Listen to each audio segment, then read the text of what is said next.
Bismillahirrahmanirrahim. Assalamualaikum warahmatullahi wabarakatuh. Alhamdulillahirrabbilalamin. Wassalatu wassalamu ala asrofil anbiya'i wal mursalin wa ala alihi wa sahbihi ajmain amma ba'du.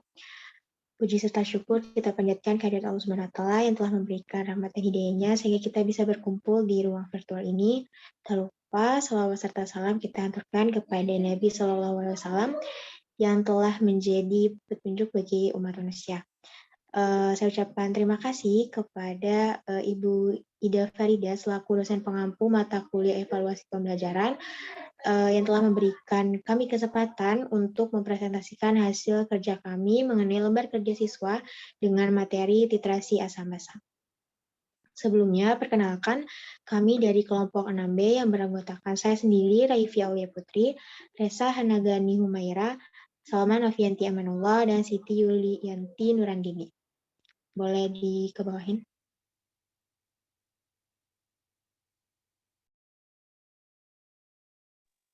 Nah, pada lembar kerja siswa yang lembar pertama itu terdiri dari identitas siswa, di mana terdiri dari kelompok, kelas, dan juga nama anggota.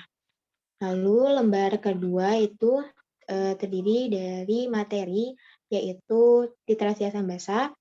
Kelasnya itu adalah kelas 11 dan jenis LKS itu adalah LKS eksperimen. Adapun kompetensi dasarnya itu ada 3.13 menganalisis data hasil berbagai jenis literasi asam basa, 4.13 menyimpulkan hasil analisis data percobaan literasi asam basa. Dan untuk tujuan pembelajarannya itu yang pertama, peserta didik dapat menjelaskan prinsip kerja indikator dalam literasi asam basa. Yang kedua, peserta didik dapat menjelaskan proses literasi asam basa. Dan yang ketiga, peserta didik dapat menganalisis dan data hasil literasi asam basa. Nah, untuk petunjuk pengerjaannya itu di sini bisa dibaca. Yang pertama, bacalah basmalah sebelum mengerjakan lembar kerja. Yang kedua, jawab pertanyaan-pertanyaan dengan tepat dan jelas. Yang ketiga, gunakan buku, jurnal, atau internet untuk menjawab pertanyaan dalam lembar kerja.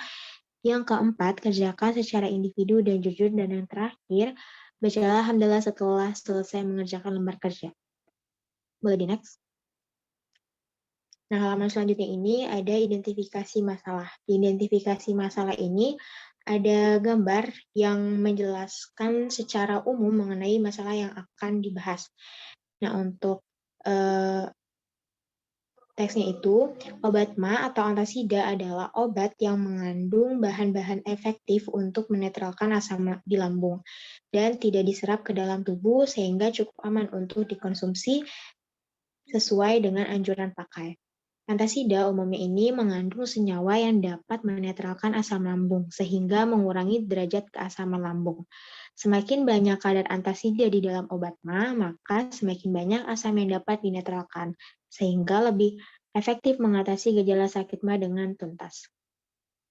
Zat utama berkhasiat yang digunakan disebut magaltrate, yaitu campuran antara aluminium hidroksida atau AlOH3 dan magnesium hidroksida atau MgOH2. Nah, bila masuk ke dalam lambung, campuran aluminium hidroksida dan juga magnesium hidroksida harusnya ini sebagian akan dinetralkan oleh asam lambung sehingga pH cairan yang ada di lambung ini akan naik. Nah, antasida umumnya merupakan senyawa yang bersifat basa sehingga dapat menetralkan kelebihan asam yang terdapat di cairan lambung. Nah, reaksi yang terjadi jika kita mengonsumsi antasida itu adalah yang pertama, MgOH2 plus 2HCl menjadi MgCl2 plus 2H2O. Yang kedua, AlOH3 plus 3HCl menjadi AlCl3 plus 3H2O. Nah, aluminium hidroksida ini menghasilkan aluminium klorida dan juga air. Namun, jika pH-nya itu lebih dari 5, maka reaksi netralisasinya itu tidak berlangsung sempurna. Ion aluminium dapat bereaksi dengan protein sehingga bersifat astringen atau menciutkan selaput lendir. Antasida ini mengadopsi pepsin dan menginaktivasinya. Nah, cara kerja obat ini tuh adalah senyawa aluminium yang merupakan suatu zat koloid melapisi selaput lendir, lalu menetralkan asam klorida dan mengikat asam klorida secara adsorptif. Nah, selanjutnya akan dijelaskan oleh rekan saya.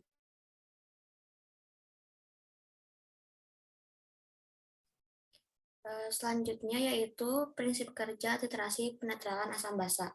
Tujuannya yaitu pada kegiatan ini siswa diharapkan dapat menentukan kadar zat aktif dalam obat mah dengan literasi penetralan asam basa. Di sini ada pertanyaan. Yang pertama yaitu zat apakah yang menyebabkan perih di lambung saat sakit mah? Kemudian tuliskan rumus kimianya. Yang kedua yaitu perhatikan gambar di bawah ini. Berdasarkan gambar tersebut, senyawa manakah yang merupakan zat aktif yang berfungsi sebagai pereda sakit mah? Tuliskan rumus kimianya. Kemudian merumuskan hipotesis. Di sini ada demonstrasi pertama, di mana di depan Anda telah tersedia 5 ml larutan MgOH2 0,1 molar dan 5 ml larutan HCl 0,1 molar. Kedua zat ini dicampurkan dan ditentukan perubahan pH-nya. Kemudian yang ketiga yaitu diskusikan kemungkinan penyebab perubahan pH dan tuliskan reaksi kimia yang terjadi. Lalu demonstrasi kedua yaitu masih dengan larutan yang sama, yaitu MgOH2 0,1 molar dan HCl 0,1 molar. Namun kita akan mencampurkan dengan volume yang berbeda. Ada dua cara yang dapat diperhatikan di bawah, yang dapat diperlihatkan di bawah ini. Untuk menghasilkan 10 ml larutan, 10 ml hasil campuran, komponen manakah yang akan menyebabkan perubahan pH lebih netral? Lalu, merencanakan percobaan.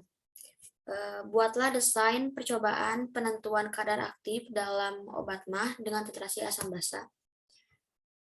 Yang pertama yaitu buatlah rumusan masalah yang ingin diselesaikan dalam bentuk pertanyaan.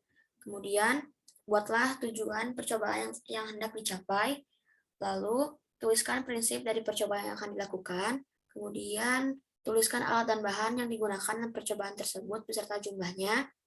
Setelah itu, gambarkan rangkaian alat titrasi yang akan didemonstrasikan. Dan terakhir yaitu rancanglah diagram alir berdasarkan prosedur percobaan yang akan dilakukan. Untuk selanjutnya akan dijelaskan oleh rekan saya.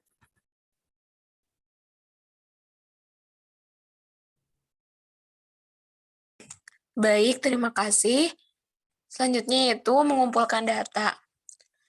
Nah, di sini di mengumpulkan data itu ada perintah yaitu tuliskan data pengamatan dari percobaan yang telah dilakukan. Nah, kemudian yang pertanyaan selanjutnya yaitu hitunglah kadar zat aktif dalam obat mah tersebut. Nah, untuk selanjutnya yaitu ada melaporkan hasil percobaan. Nah, di sini juga ada perintah, yaitu yang pertama ada perhatikanlah kemasan sampel obat mah tersebut. Apakah kadar zat aktif hasil pengamatan sama dengan yang tercantum di dalam kemasan? Jelaskan. Kemudian yang kedua, mengapa larutan HCl yang digunakan adalah larutan yang encer atau 0,1 m, bukan larutan HCl yang pekat, contohnya 1 m. Kemudian yang ketiga ada buatlah pembahasan dari percobaan yang telah dilakukan serta tuliskan persamaan reaksinya. Nah, kemudian yang selanjutnya, tuliskan kesimpulan yang Anda dapatkan dari percobaan yang telah dilakukan. Dan yang terakhir, presentasikanlah hasilnya di depan kelas dan buat laporan.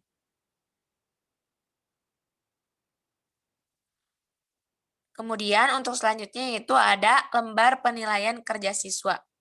Nah, di sini ada nomor, kemudian ada komponen, ada aspek, keterangan, kemudian skor, dan skor maksimal. Yang pertama itu ada kedisiplinan. Aspeknya itu meliputi datang tepat waktu, menyelesaikan tugas tepat waktu, rajin dalam berpakaian, dan memenuhi aturan. Keterangannya itu datang tepat waktu mencakup 3 aspek, menyelesaikan tugas tepat waktu 2 aspek, rajin dalam berpakaian dan mematuhi aturan 1 aspek. Kemudian skor untuk datang tepat waktu 20, menyelesaikan tugas tepat waktu 10, rajin dalam berpakaian dan memenuhi aturan 5. Skor maksimalnya pada poin 1 yaitu 20. Kemudian yang kedua ada jujur. Aspeknya itu meliputi mengerjakan latihan soal tanpa mencontek peserta didik lain, kemudian tidak membantu teman yang berbuat curang, membuat laporan berdasarkan data atau informasi apa adanya. Keterangannya itu yang mengerjakan latihan soal tanpa mencontek peserta didik lain, 3 aspek. Kemudian yang tidak membantu teman yang berbuat curang, 2 aspek. Membuat laporan berdasarkan data atau informasi apa adanya, 1 aspek. Kemudian untuk skornya, mengerjakan latihan soal tanpa mencontek peserta didik 20, kemudian tidak membantu teman yang berbuat curang 10, membuat laporan berdasarkan data atau informasi apa adanya 10. Untuk skor maksimal poin 2 yaitu 20. Nah, kemudian yang ketiga ada kerjasama, meliputi kerjasama antar peserta didik dalam diskusi, keterangannya itu mencakup 3 aspek.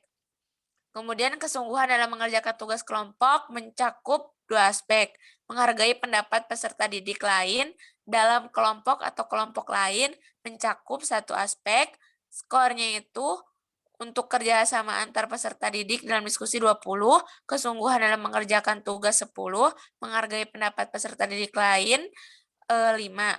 Dan untuk skor maksimal poin ketiga yaitu 20.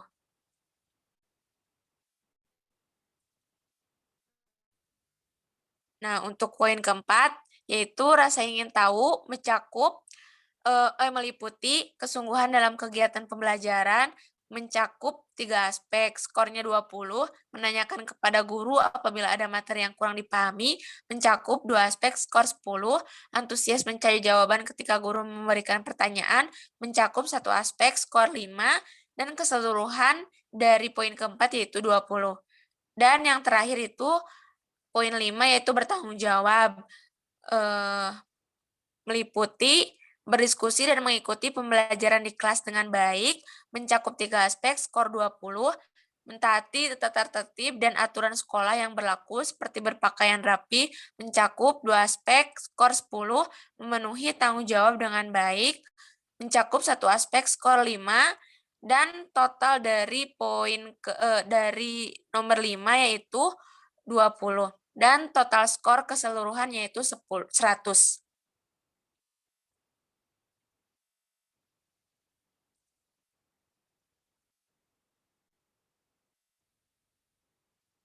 Mungkin sekian, saya kembalikan ke moderator.